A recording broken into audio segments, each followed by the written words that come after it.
के लिए एक और शीट आपके साथ शेयर कर रहा हूँ जिसके अंदर मल्टीपल शीट्स होंगे। इससे पहली वीडियो के अंदर मैंने एक सिंगल शीट्स आपके साथ शेयर की थी जिसके अंदर आप साथ दे रहे हैं हर माह। तो हर माह जिस माह में मतलब फॉर एग्जाम्पल अगर नवंबर से आपकी वो किस्त स्टार्ट है तो नवंबर से आप ये किस्तें आपने यहाँ पर लिखेंगे, हर माह के अकसात यहाँ पर आप लिखेंगे।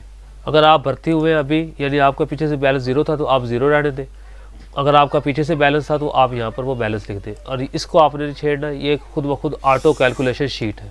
यहाँ पर आपका ओपनिंग बैलेंस आ जाएगा, जो आपने ऊपर लिखा वही बैलेंस आपके यहाँ पर आ जाएगा।